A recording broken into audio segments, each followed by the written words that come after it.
Hi, my self doctor Sameer Kumar, biology faculty of royal institute.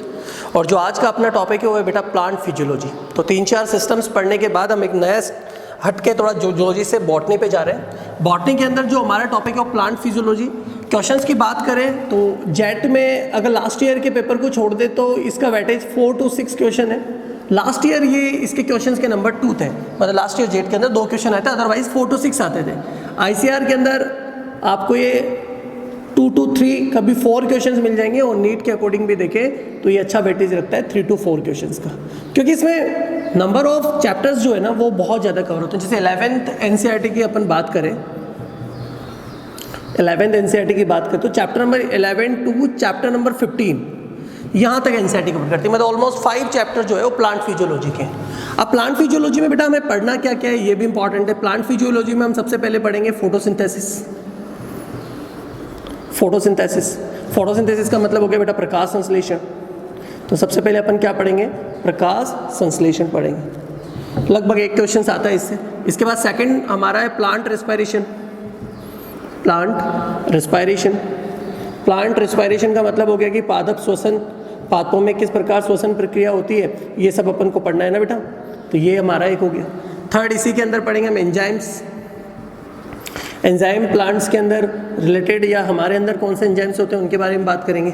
11th के अंदर ये NCERT के 11th एनसीईआरटी के चैप्टर नंबर जो है वो 9 में दिया हुआ है, और जब आप बायोमोलिक्यूल्स पढ़ोगे अपन एंजाइम्स यहाँ ले लेंगे।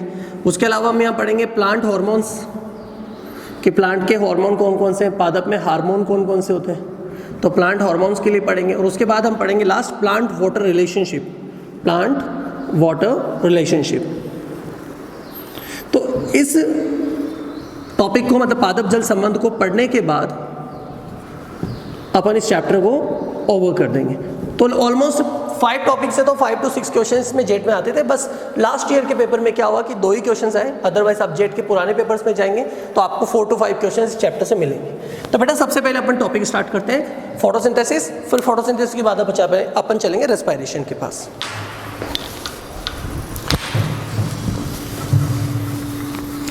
प्रकाश संश्लेषण बचपन से पढ़ रहे हैं अपन कि प्लांट्स अपना फूड कैसे बनाते हैं, तो उस प्रक्रिया को अपन क्या बोलते हैं? फोटोसिंथेसिस, मतलब प्रकाश संश्लेषण। राइट बेटा। अब उसी पे अपन बात करेंगे कि प्रकाश संश्लेषण मतलब फोटोसिंथेसिस कैसे होता है। सबसे पहले तो अपन शॉर्ट में बहुत इजीली बात करें तो पादपों द्वारा भोजन बनाने की प्रक्रिया। भोजन मतलब यहाँ पर जो बनेगा उसको हम ग्लूकोज मान रहे हैं, बनाने की निर्माण की प्रक्रिया। तो पादपों द्वारा भोजन निर्माण की प्रक्रिया को आप पूछे तो क्या बोलेंगे अपन? ऑलमोस्ट इस प्रोसेस को बोलेंगे अपन प्रकाश संश्लेषण। राइट। अब अपन बात करें किसकी बेटा? प्रकाश संश्लेषण की। लेकिन मैं उससे पहले जानना चाहूंगा कि इनके पास बेटा वैज्ञानिक के पास, साइंटिस्ट के पास, क्योंकि बहुत सारे वैज्ञानिक हमारे एनसीईआरटी में दिए हुए हैं, जिनमें से कोई एक वैज्ञानिक कभी कभी क्वेश्चंस आ जाते हैं उनके ऊपर। तो पहले मैं साइंटिस्ट के बारे में बता देता हूँ कि कौन कौन से साइंटिस्ट को अपन एक एक करके पढ़ेंगे। जैसे सबसे पहले बताएंगे अपन स्टीफन हेल के बारे में कि स्टीफन हेल्स कौन थे। सेकंड अपन बात करेंगे बेटा जेसी बोस के बारे में, जगदीश चंद्र बोस कौन थे, उन्होंने क्या स्पेशलिटी की। तीसरा हम पढ़ेंगे बेटा इंजन हाउस के लिए कि इंजन हाउस कौन थे। फोर्थ हम पढ़ेंगे बेटा एंजल मैन के लिए कि एंजल मैन ने क्या किया। फिर अपन पढ़ेंगे वॉन नेल के लिए कि वॉन नेल क्यों फेमस है। फिर अपन यहाँ पढ़ेंगे बेटा ब्लैकमैन के बारे में कि ब्लैकमैन का क्या रोल है फोटोसिंथेसिस के अंदर। फिर हमें यहाँ पढ़ेंगे बेटा इमर्सन व अर्नोल्ड के बारे में कि ये क्यों फेमस है बेटा, इमर्सन और अर्नोल्ड के बारे में। तो Stephen Hales, J C Bose, Ingenhousz, Engelmann, Van Niel, Blackman, Ingenhousz. और 8वां प्रिस्टले के लिए कि प्रिस्टले ने क्या किया। और लगे हाथी हम पढ़ लेंगे बेटा वॉन सॉक्स के लिए। तो इन साइंटिस्ट के लिए अपन को पढ़ना है, एनसीईआरटी के अंदर भी मैक्सिमम दिए हुए हैं। उसी के बाद अपन बात करेंगे फोटोसिंथेसिस के लिए। तो बेटा एक एक करके पढ़ते हैं। सबसे पहले मैं बताता हूँ स्टीफन हेल के लिए। स्टीफन हेल, उनके लिए आपको क्या याद रखना है? स्टीफन हेल जो थे वो है फादर ऑफ प्लांट फिजियोलॉजी, मतलब आप बोल सकते हैं कि पादप कार्य की जो आप मेन चैप्टर पढ़ रहे हैं, क्योंकि मेन क्या है आपका? प्लांट फिजियोलॉजी, जिसको हिंदी में बोलते हैं पादप कार्य की, के जनक, तो पादप कार्यिकी के जनक किसको कहा? स्टीफन हेल को। जेसी बोस के लिए अपन को क्या याद रखना बेटा? J C Bose father of Indian plant physiology, मतलब आप बोल सकते हैं कि भारतीय प्लांट फिजियोलॉजी के जनक, इंडियन प्लांट फिजियोलॉजी के जनक। तो इंडियन प्लांट फिजियोलॉजी के जनक बोले तो जेसी बोस, और केवल बोला है कि प्लांट फिजियोलॉजी के जनक तो स्टीफन हेल्स। तो 2 साइंटिस्ट के लिए हो गया। अब बात करते हैं इंजनहाउस। तीसरा बेटा, इंजनहाउस ने क्या किया? इंजनहाउस ने प्रकाश के महत्व को बताया प्रकाश संश्लेषण में, मतलब explain importance of light in photosynthesis. प्रकाश संश्लेषण में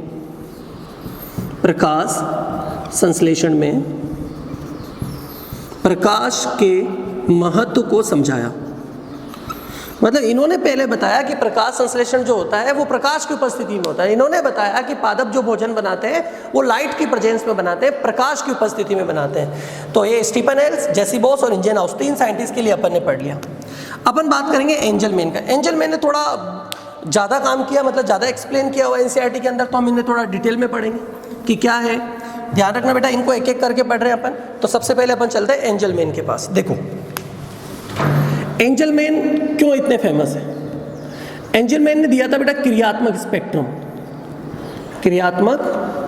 स्पेक्ट्रम, एक्शन स्पेक्ट्रम जिसको अपन इंग्लिश में बोलते थे। स्पेक्ट्रम मतलब होता है डिफरेंट टाइप ऑफ लाइट, अलग अलग प्रकाश जो होते हैं, रंग जो होते हैं, क्योंकि आपको पता है प्रकाश में 7 तरह के रंग होते हैं। तो वो 7 तरह के जो रंग जो प्रकाश बना रहे हैं वो स्पेक्ट्रम है। और क्रियात्मक का मतलब हो गया एक्शन का मतलब हो गया कि किस प्रकाश पर क्या क्रियाविधि है। इन्होंने क्या किया, एक शैवाल ली, उस शैवाल का नाम था क्लेडोफोरा। कौन से शैवाल बेटा? क्लेडोफोरा शैवाल। और इन्होंने इस पर लाइट डाली, लाइट सोर्स लेकर सामने रख दिया प्रिज्म। क्या रख दिया बेटा? प्रिज्म। तो ये इन्होंने प्रिज्म रख दिया और ये प्रकाश स्रोत कोई भी जैसे लाइट ले ली इन्होंने। अब आपको पता है कि जब प्रकाश किस पर गिरेगा? प्रिज्म पर। तो प्रकाश अलग अलग तरंग घेरे में विभाजित हो जाएगा, क्योंकि प्रिज्म का काम प्रकाश को अलग अलग तरंग घेरे में तोड़ना है। तरंग घेरे को आप रंग बोल सकते हो, मतलब अलग अलग रंग में तोड़ना है। तो प्रिज्म क्या करता है? प्रकाश को 7 रंगों में विभाजित कर देता है, अलग अलग तरंग घेरे में विभाजित करता है। तो इस तरह एक लाइट हो गया, जैसे आपको पता है विबग्योर जो वर्ड आप सुनते हैं, विबग्योर। तो विबग्योर वाला लाइट जो है वो 7 टाइप की लाइट्स यहाँ पर आ जाती है, क्योंकि प्रिज्म में काम करता है। तो उन्होंने एक चीज़ क्या किया, उनको पता है कि क्लेडोफोरा क्या था? क्लेडोफोरा शैवाल था, राइट। तो जब लाइट शैवाल पर गिरेगी तो शैवाल क्या स्टार्ट कर देगा? प्रकाश संश्लेषण। प्रकाश संश्लेषण कर देगा तो इस क्लेडोफोरा शैवाल से क्या निकलेगी? ऑक्सीजन निकलेगी। यहाँ कौन सी गैस निकल रही बेटा? ऑक्सीजन। तो उन्होंने क्या किया, यहाँ पर वायवीय जीवाणु को छोड़ दिया। अगर वायवीय जीवाणु एरोबिक बैक्टीरिया यहाँ पर आएंगे तो वो कहाँ इकट्ठे हो जाएंगे? जहाँ ऑक्सीजन है।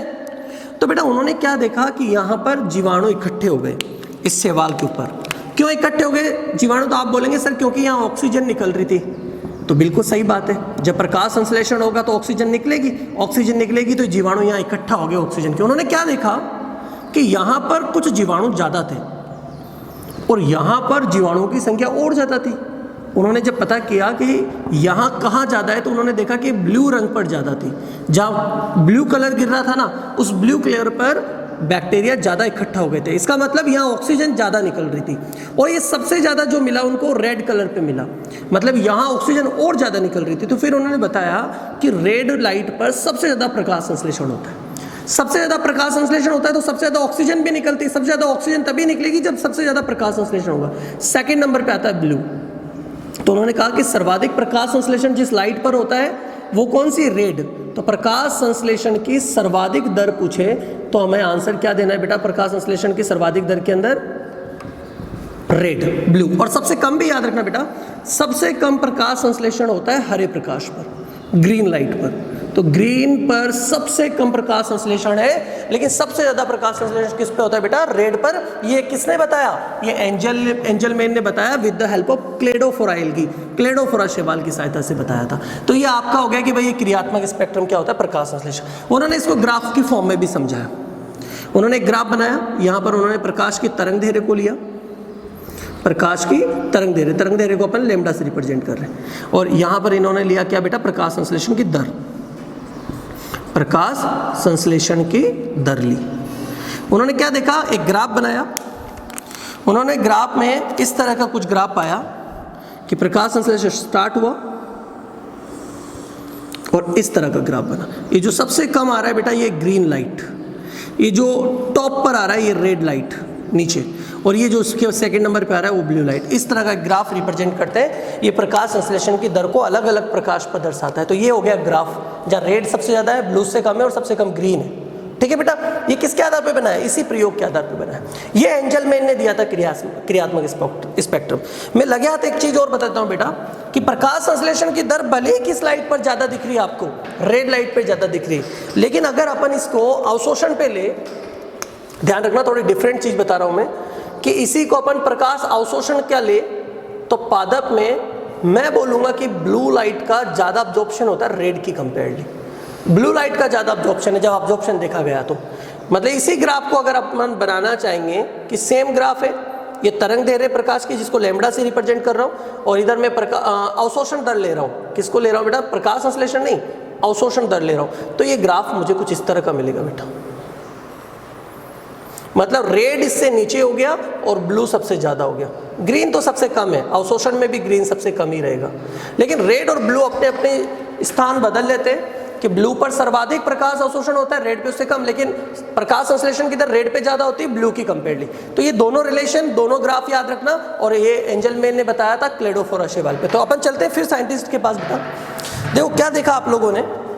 आप लोगों ने देखा कि Stephen Hale father of plant physiology, J C Bose father of Indian plant physiology, Engelmann explain importance of light in photosynthesis, मतलब प्रकाश संश्लेषण में प्रकाश के महत्व को बताया, और एंजलमैन ने बताया क्रियात्मक स्पेक्ट्रम कि किस प्रकाश पर प्रकाश संश्लेषण सर्वाधिक होता है और किस पर कम होता है। ये एंजलमैन का बात होगी।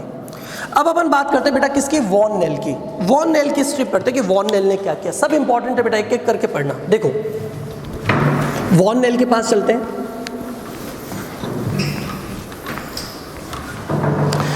देखो हम जब प्रकाश संश्लेषण पढ़ेंगे ना तो मैं बताऊंगा कि 6CO2 प्लस 12H2O इन सब ने मिलकर बनाया बेटा C6H12O6 प्लस 6O2 जनरेट हुई प्लस 6H2O जनरेट हुआ। ये सब अपन पढ़ेंगे, ये प्रकाश संश्लेषण की रिएक्शन है।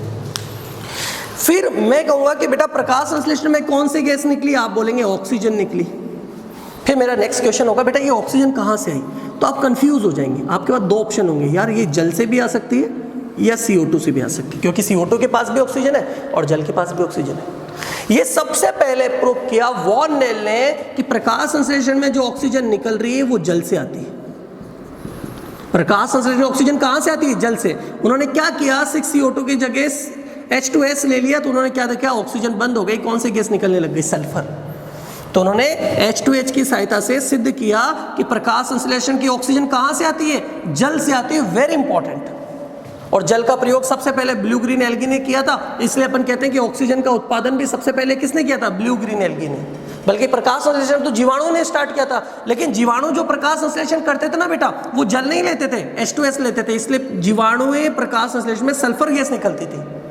लेकिन ब्लू ग्रीन एल्गी ने क्या किया? H2S की जगह H2O का उपयोग किया, और H2O का उपयोग किया तो कौन सी गैस निकलने लग गई? ऑक्सीजन। तो उन्होंने कहा कि ऑक्सीजन जो निकल रही है वो जल से निकलती है। इसका मतलब हो गया बेटा कि ये जो ग्लूकोज के पास ऑक्सीजन है ना, ये कहां से आती है? CO2 से। याद रखना, प्रकाश संश्लेषण में ग्लूकोज के पास ऑक्सीजन आती है CO2 से, और जो ऑक्सीजन वातावरण में निकल रही है वो आती है जल से। ये सब बताया बेटा किसने? वॉन नेल ने। हालांकि वॉन नेल के प्रयोगों को सिद्ध करने का क्रेडिट जाता है बेटा रुबेन, हाशिद और कॉमेन को। ये तीन साइंटिस्ट हैं, रुबेन, हाशिद और कॉमेन ने क्या किया बेटा? सुनना। उन्होंने CO2 ली नॉर्मल, इन्होंने जो जल लिया उसमें जल को लिया 18, मतलब आइसोटोप ले लिया समस्थानिक, और उन्होंने क्या देखा कि C6H12O6 में जो ऑक्सीजन निकल रही थी वो 18 वाली निकल रही थी, और यहाँ जो थी वो 16 वाली थी। इसका मतलब सिद्ध हो गया कि ये ऑक्सीजन कहाँ से आई है? जल से। तो वॉन नेल ने बताया कि प्रकाश संश्लेषण की ऑक्सीजन जल से आती है, और इसे सिद्ध किया बेटा रुबेन, हाशिद और कॉमेन ने। राइट। तो आपने स्टीफन हेल के लिए पढ़ा, जेसी बोस के लिए पढ़ा, इंजेनहाउस के लिए पढ़ा, एंजलमैन के लिए पढ़ा और वॉन नेल के। अब आते हैं अपन ब्लैकमैन के पास। ब्लैकमैन बहुत इंपॉर्टेंट माने जाते हैं प्रकाश संश्लेषण की दृष्टि से। जैसा इनका नाम है वैसा इनका काम है। कैसा? प्रकाश संश्लेषण में अब तक के वैज्ञानिक ये सोचते थे कि प्रकाश संश्लेषण केवल प्रकाश की उपस्थिति में होता है। उनकी इस धारणा को ब्लैकमैन ने खारिज कर दिया। उन्होंने कहा कि प्रकाश संश्लेषण के दो पद होते हैं, प्रकाशीय और अप्रकाशीय। मतलब अप्रकाशीय अभिक्रिया की खोज करता है, डार्क रिएक्शन की खोज करता है। मैंने कहा था ना, जैसा नाम वैसा काम।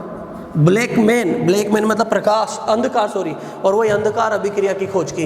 अप्रकाशीय अभिक्रिया की खोज का क्रेडिट जाता है ब्लैकमैन को। मतलब इन्होंने सर्वप्रथम बताया कि प्रकाश संश्लेषण में दो पद होते हैं, प्रकाशीय अभिक्रिया और अप्रकाशीय अभिक्रिया। ये क्रेडिट गया बेटा ब्लैकमैन को, राइट। तो Stephen Hales, J C Bose, इंजनहाउस, Angelman, von nail के बाद हमारे वैज्ञानिक खत्म हो गए, ब्लैकमैन। अब आ गए हमारे पास इमर्सन और अर्नोल्ड। इमर्सन अर्नोल्ड के खोज को भी आप बहुत इंपॉर्टेंट मानेंगे। कैसे बहुत इंपॉर्टेंट मानेंगे वो अभी क्लियर हो जाएगा। इमर्सन और अर्नोल्ड ने, इमर्सन एंड अर्नोल्ड ने क्या किया? इन्होंने दो वर्णक तंत्र की खोज की, टू पिगमेंट सिस्टम। दो वर्णक तंत्र की खोज का क्रेडिट जाता है इन दोनों को। इन्होंने क्या किया? प्लांट में जो वर्णक मिलते थे उनको दो भागों में डिवाइड कर दिया, पीएस फर्स्ट प्रकाश तंत्र फर्स्ट और पीएस सेकंड प्रकाश तंत्र second, photo system first photo system second. इसको आप बोल सकते हैं प्रकाश तंत्र फर्स्ट और ये प्रकाश तंत्र सेकंड। किस बेस पे किया ये समझो बेटा। इन्होंने क्या किया? इन्होंने देखा कि कुछ वर्णक जो थे वो 700 नैनोमीटर या इससे ज़्यादा के प्रकाश पर क्रियाशील थे। मतलब 700 नैनोमीटर या इससे ज़्यादा प्रकाश पर जो क्रियाशील वर्णक है वो है पीएस फर्स्ट, और 680 नैनोमीटर या इससे कम पर जो क्रियाशील है वो है पीएस सेकंड। मतलब प्रकाश किस प्रकाश पर क्रियाशील है इसके आधार पर वर्णकों को दो भागों में डिवाइड कर दिया। 700 नैनोमीटर या इससे ज्यादा की तरंग दैर्ध्य पर कार्य करने वाले वर्णकों को रखा गया पीएस फर्स्ट में, 680 या इससे कम तरंग दैर्ध्य पर काम करने वाले वर्णकों को रखा गया पीएस सेकंड में। इस तरह से दो वर्णक तंत्र की खोजकर्ता कौन है बेटा? इमर्सन और अर्नोल्ड। आप अच्छे से ध्यान रखना। अच्छा, एक और चीज बेटा, इमर्सन ने दो शब्द और बताए। एक इन्होंने दिया रेड ड्रॉप घटना, रेड ड्रॉप घटना, और एक इन्होंने जो दिया बेटा वो दिया इमर्सन वृद्धि प्रभाव, इनएचमेंट इफेक्ट। वृद्धि प्रभाव, इनएचमेंट इफेक्ट क्या था दोनों समझो। इमर्सन ने कहा कि जब आप पादप को केवल 700 नैनोमीटर से ज्यादा की लाइट दोगे, मैंने क्या कहा बेटा कि केवल 700 नैनोमीटर से ज्यादा की लाइट, कम की नहीं। तो उन्होंने कहा कि अगर आपने ऐसा किया, आपने केवल 700 नैनोमीटर से ज़्यादा की लाइट दी तो प्रकाश की पादप की उत्पादकता कम हो जाएगी, प्लांट की प्रोडक्टिविटी कम हो जाएगी। अरे भाई ये तो समझ में आ ही रहा है, 100% उत्पादकता कम होगी। कैसे समझो? क्योंकि माना एक पादप के पास वर्णक है 100, 50 पीएस फर्स्ट और 50 पीएस सेकंड, और आपने अगर लाइट 700 नैनोमीटर से ज़्यादा की दी तो केवल ये वाले 50 तो काम करेंगे, लेकिन ये वाले 50 काम थोड़ी करेंगे, क्योंकि ये वाले 50 तो कब काम करते हैं? जब 680 नैनोमीटर से कम की लाइट होती है।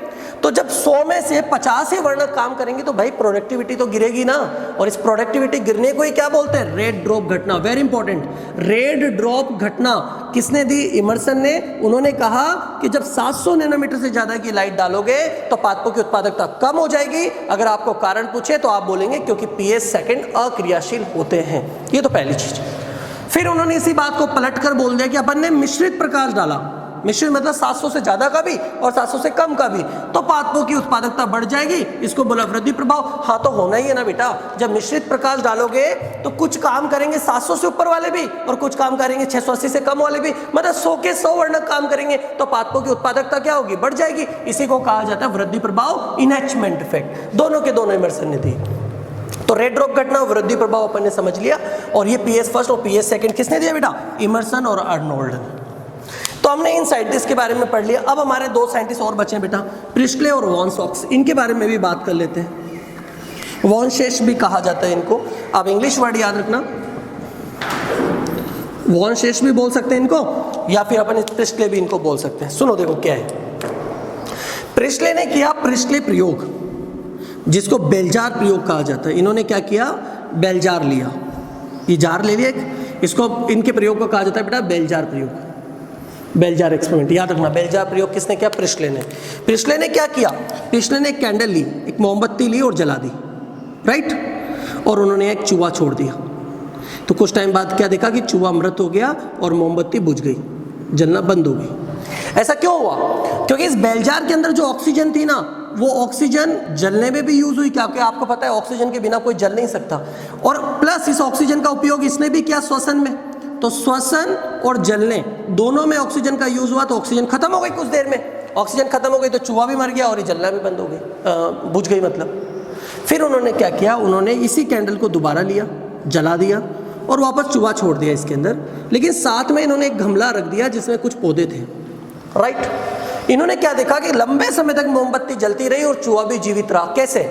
इन्होंने बताया कि यहाँ जो ऑक्सीजन थी वो ऑक्सीजन जलने में यूज हुई, राइट, और उसी ऑक्सीजन का उपयोग किया चूहे ने।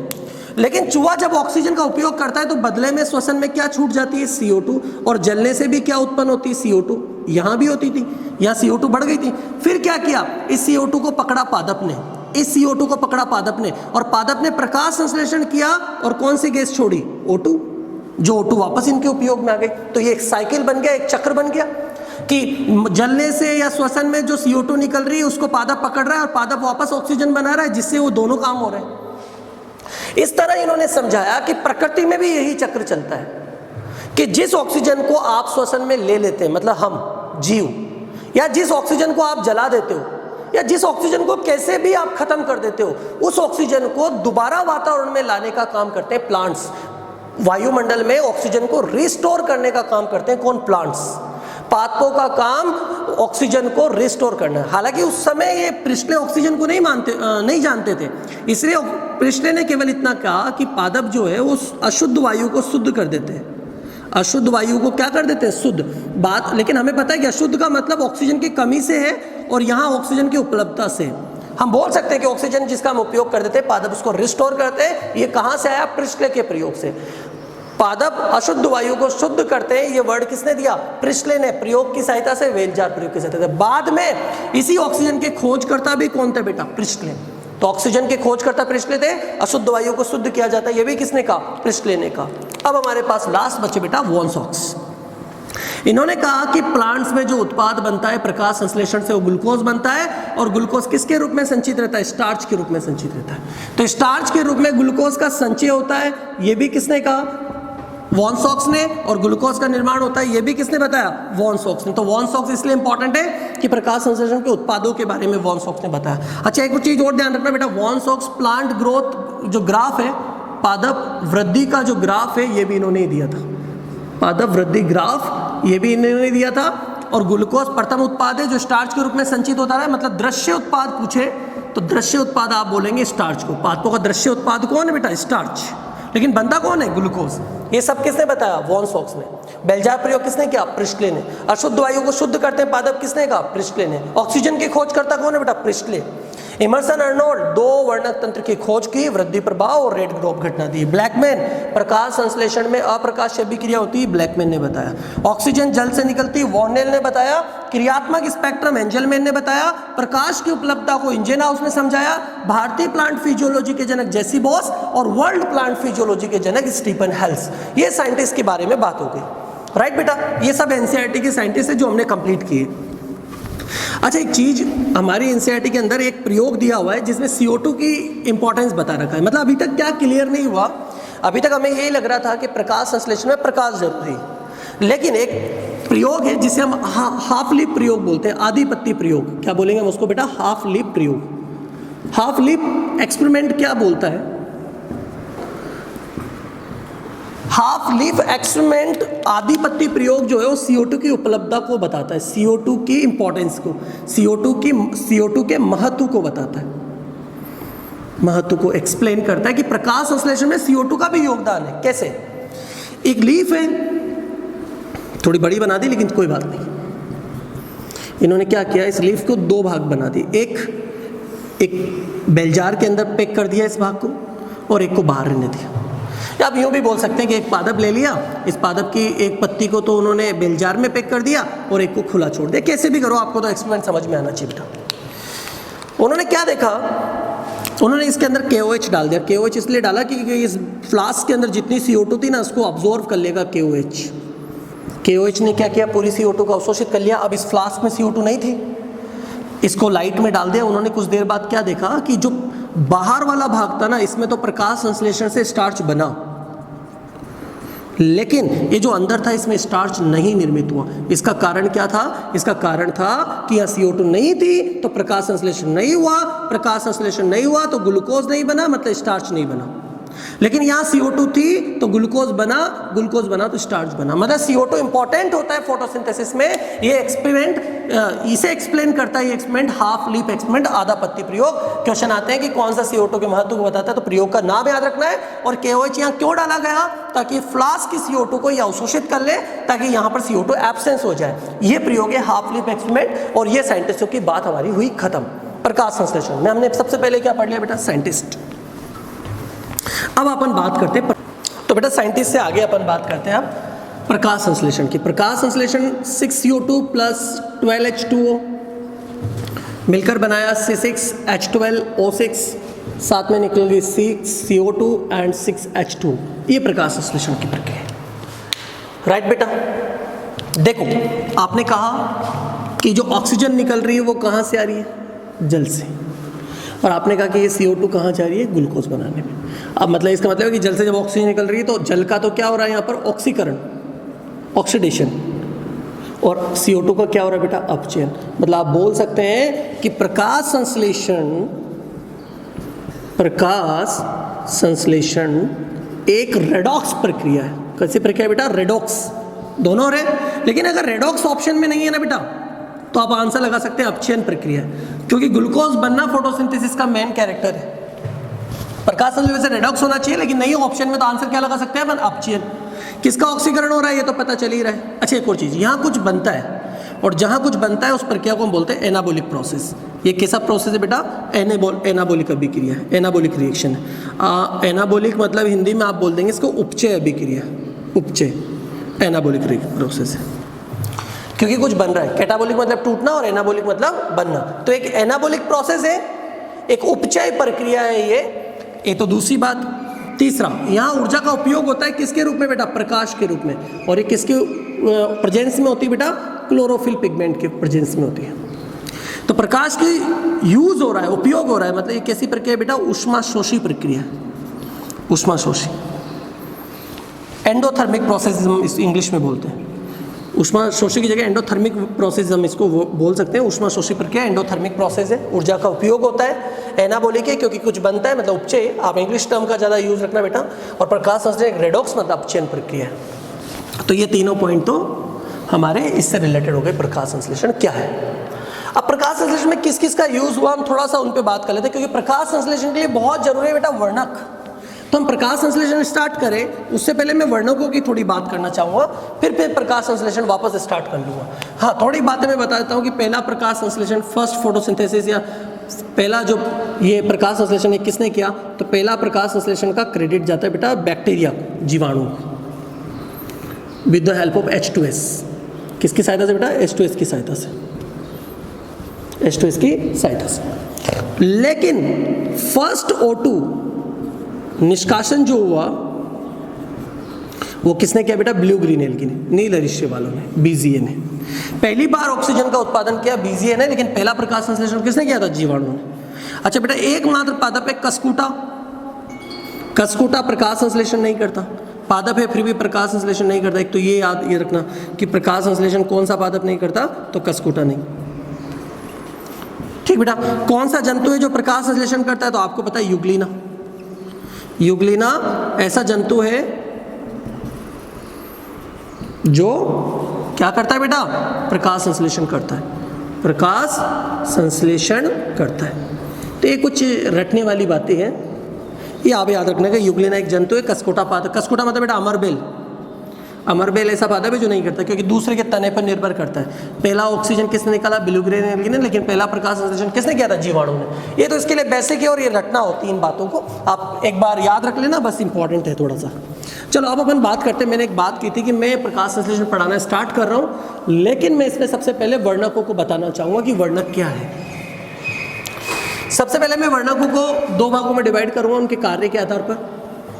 कुछ को मैं मानता हूँ कि आवश्यक है, वो एसेंशियल है वो, और कुछ को मैं सहायक मानता हूँ कि एसेसरी होते हैं। तो वर्णकों को दो भागों में डिवाइड कर दिया मैंने बेटा।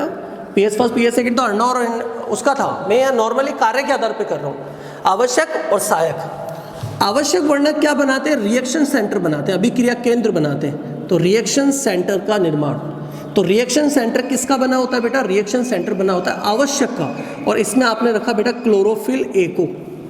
तो क्लोरोफिल ए रिएक्शन सेंटर बनाता है और ये आवश्यक वर्णक कहलाता है। क्यों कहलाता है? क्योंकि इसका कार्य है प्रकाशीय ऊर्जा को, प्रकाशीय एनर्जी को, प्रकाशीय ऊर्जा को बदल देना रासायनिक ऊर्जा में। तो रासायनिक ऊर्जा में बदल देना बेटा, रासायनिक ऊर्जा, तो प्रकाशीय ऊर्जा को रासायनिक ऊर्जा में बदल देना ये क्लोरोफिल ए का काम है, जो रिएक्शन सेंटर बनाता है, इसीलिए इसको आवश्यक माना गया है। उसके अलावा जो वर्णक है दूसरे बेटा, जैसे क्लोरोफिल बी है, क्लोरोफिल सी है, क्लोरोफिल डी, क्लोरोफिल ई, या जेंथोफिल जो है, या फिर कैरोटिनॉइड्स जो है, कैरोटिनॉइड वर्णक है, अल्फा कैरोटीन, बीटा, गामा, ये सब सहायक वर्णक कहलाते हैं। तो xanthophyll, carotenoid, erythrin, phycoerythrin, phycocyanin, chlorophyll B, C, D, जो भी वर्णक है बहुत सारे एटसेट्रा, ये सब सहायक वर्णक होते हैं और इनके दो काम होते हैं। पहला काम है इसका ज़्यादा प्रकाश का अवशोषण करना। कैसे वो मैं बताऊंगा आप लोगों को। ज़्यादा प्रकाश अवशोषण में सहायक, अभी समझ में आ जाएगा बेटा, बस आप तो भी याद रखना कि ज़्यादा प्रकाश अवशोषण में सहायक है। और दूसरा काम है बेटा रिएक्शन सेंटर को, रिएक्शन सेंटर जो कि क्लोरोफिल ए से बनता है, रिएक्शन सेंटर को प्रकाश अपघटन से, सोलराइजेशन, प्रकाश अपघटन से बचाना, से सुरक्षा। कैसे? समझो बेटा बात। इसी चीज को मैं डायग्रामेटिक समझाता हूं। देखो इधर, जब आप वर्णकों का अरेंजमेंट देखोगे तो बीच में होता है रिएक्शन सेंटर, ये बेटा reaction centre, right. Reaction centre में कौन होगा ये तो मैंने बता दिया कि क्लोरोफिल ए होता है, और इसको चारों तरफ से कवर करके रखते हैं वर्णकों का एक समूह, एक ग्रुप, चारों तरफ से। मैं सिर्फ एक तरफ बना रहा हूं लेकिन ये चारों तरफ से कवर्ड होता है। इस तरह से एक वर्णकों का समूह होता है और ये वर्णकों का समूह इसको चारों तरफ से कवर करके रखता है, राइट। ये वर्णक ध्यान रखना बेटा, ये जो पूरा वर्णकों का समूह है इसको कहते हैं एंटीना, एंटीना, या इसको बोलते हैं light harvesting complex, LHC, light harvesting complex या एंटीना। और ये सब बने होते हैं सहायक वर्णक। किसके बने होते हैं बेटा? सहायक वर्णक। और ये है रिएक्शन सेंटर, अभिक्रिया केंद्र, और आपको पता है रिएक्शन सेंटर किसका बना होता है? क्लोरोफिल ए का, राइट बेटा, आवश्यक वर्णक। तो इस तरह का अरेंजमेंट होता है। अब देखो, कोई भी प्रकाश जो है वो सीधा यहाँ नहीं गिर सकता, वो पहले इन पर गिरता है। अगर प्रकाश की तीव्रता ज्यादा होगी तो ये नष्ट ना हो जाए। अगर सीधा गिरेगा तो इसका सोलराइजेशन हो सकता है, प्रकाश अपघटन हो सकता है, लेकिन इसका प्रकाश अपघटन नहीं होगा क्योंकि प्रकाश किस पर गिरता है? एंटीना पर। तो ये काम आपको समझ में आ गया, ये वाला, कि रिएक्शन सेंटर को प्रकाश अपघटन से कैसे बचाता है, ऐसे। दूसरा सुनो, अगर अकेला क्लोरोफिल लेता तो कम प्रकाश अवशोषित कर पाता, लेकिन इतने सारे वर्णक प्रकाश अवशोषण करेंगे और फिर प्रकाशीय ऊर्जा को इस तरह से वो यहाँ ट्रांसफर कर देंगे। तो एक वर्णक की जगह हजारों वर्णक काम करेंगे तो ज्यादा प्रकाश का अवशोषण होगा, इसलिए मैंने लिखा ज्यादा प्रकाश अवशोषण में सहायक। अच्छा बेटा, ये जो ऊर्जा प्रवाह हो रहा है ना, इसको अनुनाद विधि बोलते हैं। अनुनाद, क्वेश्चन आता है कि एंटीना में ऊर्जा का प्रवाह किस विधि द्वारा होता है, तो हम बोलेंगे रेजोनेंस इफेक्ट के द्वारा, अनुनाद प्रक्रिया के द्वारा, प्रोसेस के द्वारा, अनुनाद प्रक्रिया के द्वारा एंटीना के बीच में ऊर्जा का प्रवाह होता है। हालांकि लास्ट जो है वो प्रेरणीय अनुनाद होता है, लेकिन इतना डिटेल में मत जाओ, आप तो याद रखना कि एंटीना में ऊर्जा का प्रवाह अनुनाद प्रक्रिया से होता है और ये ज्यादा प्रकाश का अवशोषण करके इसको दे देते हैं। ये अरेंजमेंट होता है, इसी के आधार पर मैं ये बताने की कोशिश कर रहा हूँ। तो यहाँ मैंने आपको वर्णक समझा दिए कि वर्णक क्या होता है, दो तरह के वर्णक होते हैं। ये अपनी बात हो चुकी है बेटा। अच्छा, एक और चीज सुनो, आप समझो बात को। छोटी सी चीज है, जैसे मैं क्लोरोफिल की बात करता हूँ। क्लोरोफिल इंपॉर्टेंट हो गया। क्लोरोफिल मतलब पर्णरित, और इंपॉर्टेंट तो आप क्लोरोफिल ए के लिए ही बात करेंगे भाई, यही तो इंपॉर्टेंट है, आवश्यक है बेटा। क्लोरोफिल ए का अगर आप फॉर्मूला देखेंगे तो C55 H72 O5 N4 and C55 N5 N54 और मैग्नीशियम Mg, ये क्लोरोफिल का फॉर्मूला है। C55 H72 O5 N4 Mg। अगर आप इसका अरेंजमेंट देखेंगे तो यहाँ पर ये कुछ वलय होती है, नाइट्रोजन युक्त वलय, इसको पोरफायरिन वलय भी अपन बोल देते हैं। इस तरह से हेड है ये पूरा बेटा, और बीच में होता है मैग्नीशियम और ये सब जुड़े होते हैं इस तरह से, ठीक है। और यहाँ एक कार्बन की चेन होती है जिसको हम बोलते हैं फाइटोल टेल, फाइटोल पूंछ। लेकिन अब इसमें ज़्यादा मत पढ़ना, अब आप तो ये स्ट्रक्चर नहीं पढ़नी, आपको एक फॉर्मूला याद रखना है। अब इसको नाम देने के बेसिस पे मैंने बता दिया कि 4 नाइट्रोजन वाले तो